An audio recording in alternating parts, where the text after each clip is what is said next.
Terima kasih masih di Sindo Malam. Pemirsa, ratusan mahasiswa dan polisi saling dorong saat unjuk rasa menolak truk tambang di Cilegon, Banten. Keberadaan truk tambang kerap membuat kerusakan jalan.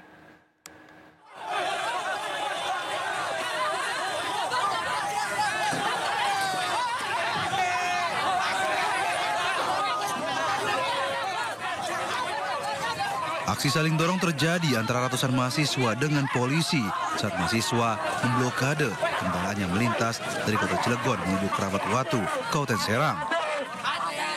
Aksi unjuk rasa ini digelar sebagai bentuk protes dan menolak truk tambang yang melintas di area Jalan Raya Cilegon Serang, tepatnya di Kecamatan Keramat Watu yang banyak menimbulkan kecelakaan lalu lintas, mencemari lingkungan hingga membuat kerusakan jalan.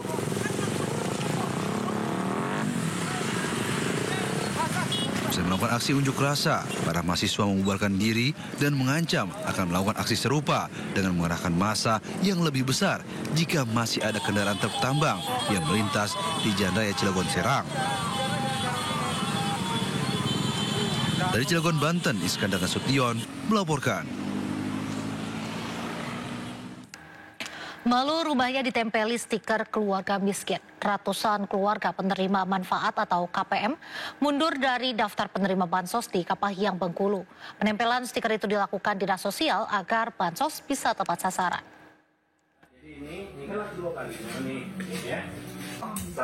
Petugas mendatangi satu persatu rumah warga yang masuk dalam daftar keluarga penerima manfaat KPM dan mendapat bantuan sosial bansos di Kabupaten Kapahiang, Bengkulu.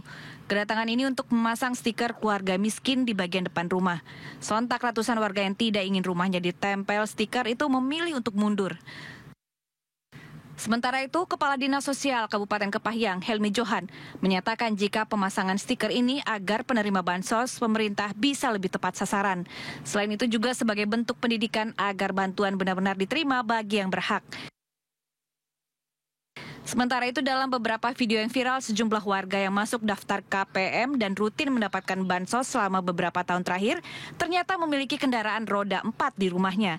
Tak ingin rumahnya ditempel stiker keluarga miskin, mereka pun memilih mundur. Dan dengan pernyataan mundur ini, maka nama warga itu otomatis dihapus dari daftar penerima bantuan Kementerian Sosial. Tim Liputan iNews melaporkan. Jeratan judi online menyasar seluruh lapisan masyarakat. Mirisnya lagi, para pelaku judol juga berasal dari kalangan petani, anak-anak hingga tunawisma.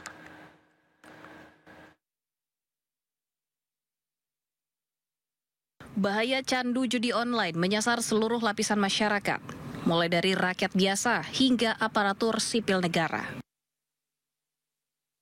Menurut data Kejaksaan Agung, sedikitnya 88% pelaku judi online merupakan laki-laki, sementara pelaku judi online perempuan menyumbang angka 11%.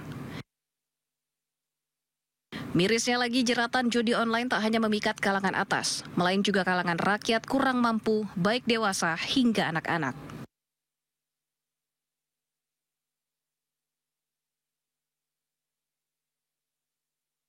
Kejaksaan Agung juga membongkar fakta bahwa para pelaku judi online berasal dari beragam latar, mulai dari para petani, murid, bahkan tunawisma. Mereka tergiur dengan keuntungan maya yang nyatanya hanya sementara.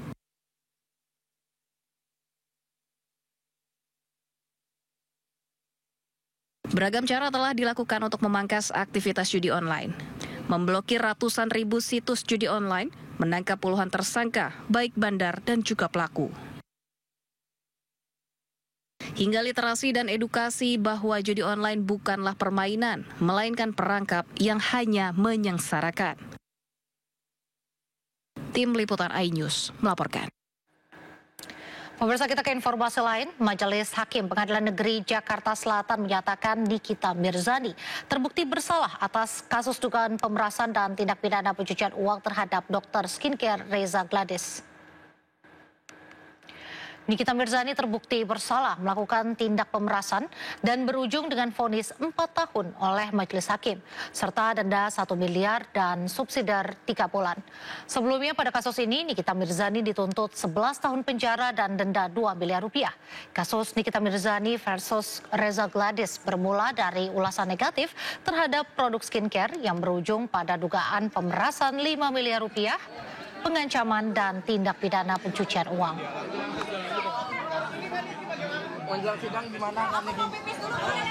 Menyatakan terdakwa Nikita Mirzani tersebut di atas terbukti secara sah dan meyakinkan bersalah melakukan tindak pidana turut serta melakukan perbuatan dengan sengaja dan tanpa hak mendistribusikan dan atau mentransmisikan informasi elektronik dan atau dokumen elektronik dengan maksud untuk menguntungkan diri sendiri atau orang lain secara melawan hukum dengan ancaman pencemaran atau dengan ancaman akan membuka rahasia, memaksa orang supaya memberikan suatu barang yang sebagian atau seluruhnya milik orang tersebut atau milik orang lain sebagaimana dalam dakwaan pertama alternatif ke-1 penuntut umum.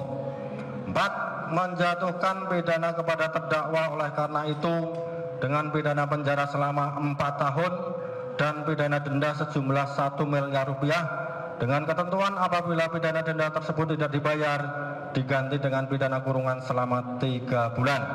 5. Menetapkan masa penangkapan dan penahanan yang telah dijalani terdakwa dikurangkan seluruhnya dari pidana yang dijatuhkan.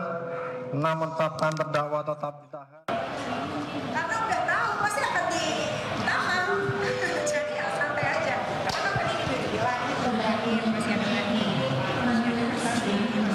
PK yang penting kalau pasal sudah hilang ya sudah. Kalian nggak bisa bilang belum pernah udah ya teman-teman, terima kasih banyak. Komisi Pemberantasan Korupsi mulai menyelidiki dugaan korupsi kereta cepat Jakarta-Bandung atau WUSH. Sementara itu, mantan Menko Polhukam Mahfud MD mengaku siap jika dipanggil KPK untuk memberi keterangan terkait dugaan korupsi kereta cepat.